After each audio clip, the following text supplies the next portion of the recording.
नमस्कार, जय पहाड़ जय पहाड़ी। आज की शाम आशुतोष भंडारी जी के नाम। मेरे साथ किसी परिचय के मोहताज नहीं है। केदारनाथ उपचुनाव को काफ़ी मजबूती से लड़ा था। आपका पहले तो बहुत बहुत स्वागत है आशुतोष भंडारी जी, सॉरी डॉक्टर आशुतोष भंडारी जी। धन्यवाद नेगी जी। ठेठ पहाड़ी जो हम एक कायावाद चला रहे हैं, एक ठेठ पहाड़ी से एक पॉडकास्ट शुरू करने जा रहे हैं, तो यही उसकी खासियत रहेगी। ठेठ पहाड़ से हम आएंगे। आप व्यूअर्स, मैं आप व्यूअर्स नहीं बोलूँगा, मैं फ़ैन बोलूँगा आपके सभी को, क्योंकि बात करने का अंदाज, पहाड़ों में जीने का अंदाज आपसे कोई सीखेगा। आने वाले समय में आपको शुभकामनाएं और आपके फ़ैन या व्यूअर्स को शुभकामनाएं कि ये चैनल दिन प्रतिदिन ग्रो करवाना है। धन्यवाद। देखिए, सीधा पॉइंट पे आता हूँ। बिल्कुल। चुनाव लड़े मजबूती से, गाड़ियां भी चल रही थी, लोग भी काफ़ी थे। वोट उस तरीके का नहीं पड़ा कहीं ना कहीं। और कुछ सवाल भी हैं यूकेडी से कि जो ग्राउंड पर उठते हैं, चाहे वो दिवाकर भट्ट जी के लिए उठते हैं, चाहे वो भू कानून मूल निवास के लिए उठते हैं, तो क्या कहना चाहेंगे इस पे पूरे पे? देखिए, वोट का कनेक्शन मुझे लग रहा है उत्तराखंड जो मूल सुविधाएं हैं, मूल चीज़ें हैं, उत्तराखंड शायद भूल चुका है। तो जब भूल चुका उत्तराखंड, तो उत्तराखंड ऐसे भूल चुका है जिस उत्तराखंड ने अपनी बेटी, अपनी बहन अंकिता की सदाहत को भूल चुके थे। जो उत्तराखंड लिव एंड रिलेशनशिप जैसे कानून को हर्षो उत्साह से स्वीकार कर रहे हैं, तो ये वोट का ताना बाना इधर उधर होना लाजमी है। दूसरा, एक ऐसी टीम तैयार हो रही है, चाहे वो बाहर से आए हुए तथाकथित विधायक के द्वारा पालित पोषित पलिंगा हो, चाहे राई हो, तो वो भी कहीं ना कहीं सत्ताधारी दल को जिता रहे हैं और वोट हमें नहीं पड़ रहे हैं। इसका सामान्य कारण ये है। चलिए ठीक है। एक जो सवाल जब ग्राउंड पे जाते हैं कि दिवाकर भट्ट, क्या आपके दिवाकर भट्ट जी ने भाजपा को समर्थन क्यों दिया? ये सवाल जमीन पे उठता है, मैं इसलिए पूछ रहा हूँ। जहां आप जाते हैं, कोना कोना ऐसा नहीं है जो दिवाकर भट्ट जी को नहीं जानते हों, और वो हर जगह से ये सवाल पूछते हैं। इसका क्या जवाब देंगे आप? जवाब यही देंगे, शेर है उत्तराखंड और उत्तराखंड का लाल है दिवाकर भट्ट जी। अगर मैं समझता हूँ, कोई भी अगर बोलता है दिवाकर भट्ट जी के बारे में, पहले उन्हें पढ़ लेना चाहिए। वो एक चिंगारी नहीं, पूरी आग है, जिसने उस टाइम उत्तर प्रदेश जैसे राज्य से उत्तराखंड अलग करने की मांग में बढ़ चढ़ के हिस्सा लिया। और उत्तराखंड को आप दिवाकर भट्ट जी को आप गलत बता रहे हैं। आप देखिए, तमाम मेरे केदार घाटी से लेकर नीतिमाणा से लेकर और घेस विलेज से लेकर या आपके पिथौरागढ़ से लेकर तमाम हमारे उत्तराखंड के लोगों को अभी भी जानते हैं लोग। तो दिवाकर भट्ट जी के बारे में अगर गलत बोलते हैं, तो देखिए, ये लोग अपने लिए ही गलत बोलते हैं, उनके लिए नहीं बोल पाते हैं। एक्चुअली जिनको पता नहीं है इतिहास का, वो चला आया दिवाकर भट्ट जी को कुछ भी कहने का। तो ये सत्ताधारी दलों द्वारा कुपोषित एक न्यूट्रिशन जो दिया जा रहा है, उसका ही एक रोल है। ये भी है कि पहला भू कानून लाने वाले दिवाकर भट्ट जी थे। बिल्कुल थे। और लोग भले ही आज भू कानून के ऊपर राजनीति कर रहे हों और गैर राजनीतिक तरीके से राजनीति कर रहे हों, पर पहला भू कानून लागू करने वाले दिवाकर भट्ट जी थे, जिन्होंने बोला कि मैं चाहता हूं कि बीसी खंडूरी जैसे, भुवनचंद्र खंडूरी जैसे ईमानदार व्यक्ति इस प्रदेश के मुख्यमंत्री बने, और भू कानून जो है वो 250 वर्ग मीटर का बने। ये लोग, ये समाज हमारा जानता नहीं है। और एक कारण था, क्योंकि एक सीट में या 2 सीट में यूकेडी कभी सत्ता नहीं बना सकती थी। जाहिर सी बात थी, उन्हें समर्थन देना था, और उन्होंने अपनी क्षेत्रीयता को दिखाते हुए समर्थन दिया था। दूसरा, अभी अगर मैं बात करूं यूसीसी, यूसीसी के हम खिलाफ हैं और किन बिंदुओं के खिलाफ हैं ये हम भी बता चुके हैं, पर आपकी जो ऑब्जर्वेशन है यूसीसी को लेकर वो क्या है? यूसीसी को लेके एक ऑब्जर्वेशन यही है, मैं बहुत सारा पढ़ रहा हूँ, और जब मैं आज से बहुत समय पहले दिल्ली जैसे शहर में गया था, वहाँ पे मेट्रो में लिखा गया था उत्तराखंड देश का पहला ऐसा प्रदेश है जहाँ पे हम यूसीसी लगाने जा रहे हैं, समान नागरिकता कानून। आज से कितने समय पहले? ये समय था 6-7 महीने पहले या 1 साल के दौरान, ओके तब की बात है ये।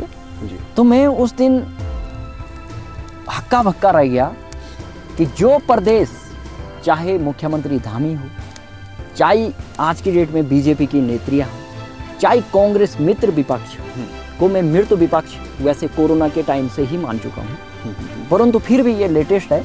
तो मृत विपक्ष जो है, मृत विपक्ष, देखिए जब ये कानून लग रहे थे, क्या आपकी बेटियां नहीं? बिल्कुल बिल्कुल सही बात है। क्या वो अधिकारी उत्तराखंड के रहने वाले हैं? जिस उत्तराखंड को ऋषिकेश, हरिद्वार से लेकर नैनीताल से लेकर तमाम झीलों की रानी, योग नगरी, देव नगरी, चाहे आप केदारनाथ, बद्रीनाथ, आप कहीं भी प्रचार और अपने आप को बड़ा करने की कहीं भी गुंजाइश नहीं छोड़ते, परंतु जब ये कानून लगा रहे थे, और इसके 2 बिंदु हैं, 2 बिंदु में एक तो है लिव एंड रिलेशनशिप, और एक बिंदु है 1 साल यहाँ पे रहो और आगे के साल से हमारे बराबर नागरिकता पाओ। इन 2 बिंदुओं को जब ये लगा रहे थे, चाहे हमारे नेता हैं, चाहे हमारे अधिकारी हैं, क्या उन्होंने अपने बेटियों के बारे में नहीं सोचा? क्या उन्होंने अपनी बीवियों के बारे में नहीं सोचा? अगर आप आज की डेट में उस कानून में एक बड़ी विडम्बना, विचित्र, कुकृत्या, मानव हत्या, सामाजिक हत्या, मनोहत्या, सारी हत्याएं उसमें छिपी हुई हैं, हमारी संस्कृति की हत्या, परंपराओं की हत्या। जब आप किसी को बोल रहे हैं बिना शादी साथ रह सकते हैं और बच्चे भी पैदा कर सकते हैं, तो देखो कितनी बड़ी बात आप बोल रहे हैं। तो मुझे लग रहा है उन्हें, तमाम नेताओं को, तमाम अधिकारियों को अपने परिवार के बारे में भी सोचना चाहिए था और ये कानून फिर से लगाना चाहिए था। तो हम इस पे आने वाले समय में 10 तारीख से एक यात्रा, पद यात्रा करने जा रहे हैं, जो नारसन से, गुरुकुल नारसन से लेकर और अंतिम गांव माणा तक चलेगी। उसमें हम जन जन को जागरूक कर रहे हैं कि देखिए इतना बड़ा कानून आपके द्वार आ चुका है, आपके परिवार के अंदर आ चुका है, आपके खून में घुलने जा रहे हैं। इसके लिए तो अब तो जागना पड़ेगा हर एक उत्तराखंडी को, माताओं को, बहनों को, भाइयों को, उनके पिताओं को भी जागना पड़ेगा कि भाई इस कानून को अगर हम वापस नहीं करवाया तब तक हमें चुप नहीं बैठना चाहिए। तो मेरी राय यही है इस कानून पे कि जितनी जल्दी हो सके, धामी अगर हमारा भाई है, हमारा बड़ा भाई है, तो इस कानून पे सोचिए। अगर आपकी बेटियां नहीं हैं तो हो सकती है आपकी बेटों की बेटियां होंगी, हो सकती है आपकी बहन होगी, हो सकती है आपकी पत्नी की बहन होगी। तो इस कानून को चाहे धामी सरकार हो, चाहे मंत्री हो, चाहे नेत्रियां हो भाजपा की, सबको सोच के इस कानून का विरोध करना चाहिए। बिल्कुल। तो यूसीसी बिल्कुल चिंतनीय है इस प्रदेश में, और हमें तो अफसोस ये सोच के होता है कि जो सरकार बोलती थी और हिंदुत्व का ढोंग पीटती थी, इसी लिव इन रिलेशनशिप के दौरान यदि कोई दूसरे धर्म का व्यक्ति हिंदू धर्म की बहन के साथ रहता है रजिस्ट्रेशन करा के, तो तब क्या सनातन के ऊपर आघात नहीं होगा?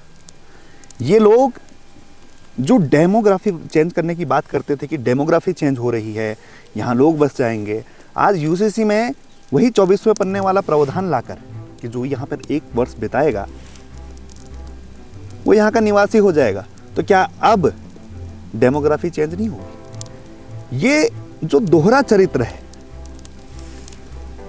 ये केवल भाजपा का नहीं है, आप ये भी देखिएगा, क्योंकि यदि भाजपा जो है यूसीसी लागू कर रही है तो कांग्रेस भी तो उसका मौन समर्थन कर रही है, और ऐसे में बेरोजगार भी गुमराह हो रहे हैं, और ऐसे में भूखान के मुद्दों पे भी रोटियां सेकी जा रही हैं, और तीसरे विकल्प का उभरना ऐसे में कितना जरूरी है, इसमें आप क्या कहेंगे?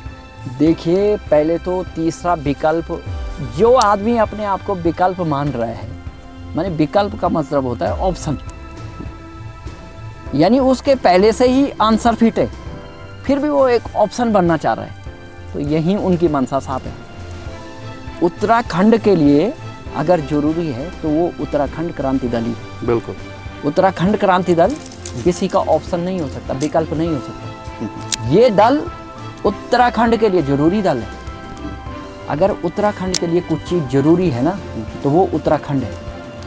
अब देखो विकल्प होता क्या है, मैं इसका पूरी डेफिनेशन और ये चीज़ देना चाहूँगा कि जो लोग अभी से अपने को विकल्प मान रहे हैं, अब विकल्प में होता क्या है एक्चुअली कि जब हम जाते हैं तो 4 विकल्प रखे जाते हैं अमूमन क्वेश्चनों में, आंसर तो एक ही होता है।